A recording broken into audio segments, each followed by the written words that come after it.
Hey, morning everyone. It's Marc de Bruin from Simplifying Life. We're coming to the end of 2023, so if you ever see this video a couple of years down the track, you know I'm talking in the past. And I was just in sessions yesterday with a client, or multiple clients actually, and the topic of emotions came up again. Now, I want to do a real quick video on emotions because there's three things that I always I don't try, I actually do it, to emphasize to clients when we're talking about emotions, just to give them some framework on how emotions actually work. So, number one, emotions are useful.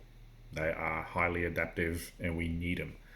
Now, we might not like them when they happen, but they have a purpose. So, if you see emotions as action potential, they urge us to do something. So, for instance, if we're sad, the urge is to withdraw and to contemplate what happens. If we're anxious, the urge is to avoid what could cause us harm or what's dangerous. If we're angry, it causes us to, or causes this urge to fight or to resist what might come for us. If we feel a sense of shame, it might be an urge to again withdraw and think about what we could do to not disappoint other people or situations. So emotions are very adaptive.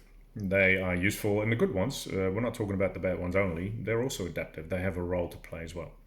So don't think of emotions as these nasty critters, especially on the negative side, that we must get rid of, and then the good ones we need to keep, because they're all adaptive and they all play a role. So please keep that in mind, because as a species, we're doing our damnedest to get rid of negative emotions. And that's another point in the three. It doesn't work. So number two. So number one, emotions are useful. They're adaptive. We really don't want to get rid of them. We want to learn to work with them. Number two is emotions have a lifespan. They don't last forever.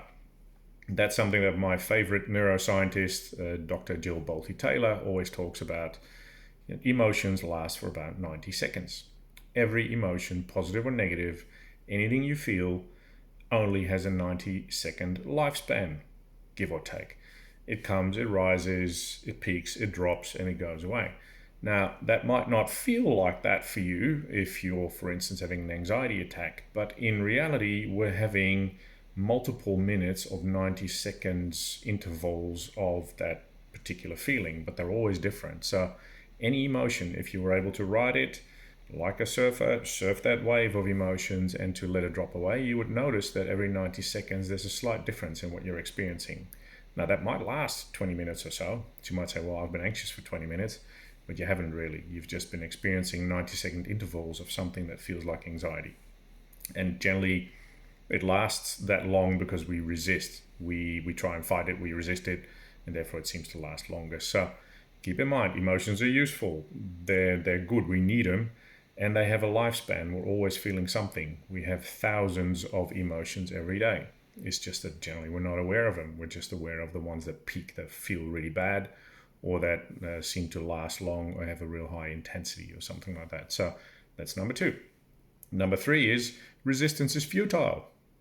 Don't try and come to me and say, Marc, I want to get rid of this emotion, because we will both fail. I will never allow you to work on that particular thing, getting rid of emotions, because that would make me a bad counselor. It just doesn't work. We cannot get rid of emotions because they're inbuilt in our system. They're useful. So the idea is to start to learn to work with emotions, to actually allow them to give their message and to learn to ride that wave. That's way more adaptive and useful than trying to get rid of it, because we don't have that control. So those are the three things. Emotions are useful. They tell us something. We really want to listen. Emotions don't last forever. They only last for about 90 seconds, but there's multiple of them, so you can experience something for a longer time. And the third thing is that emotions are not something you can get rid of or control, because those things are out of control. You can only manage them and you can influence them in many ways. So keep that in mind, and let's talk about it if there are emotions that you don't particularly like or emotions that you would like to feel more often. There's plenty of stuff that we can do together in order for you to feel better, but that's not even the point. Just to learn to accept your emotions as something that's natural to you, that actually is very useful, you don't want to get rid of, and something that will help you through life. So if you want to know more, you know how to find me: Facebook, LinkedIn, wherever. Just send me a text, email, ring me, and we'll keep talking. And I hope that helped. So have a great day. Hope you enjoy the last couple of days of 2023, and I'll talk to you soon. Cheers.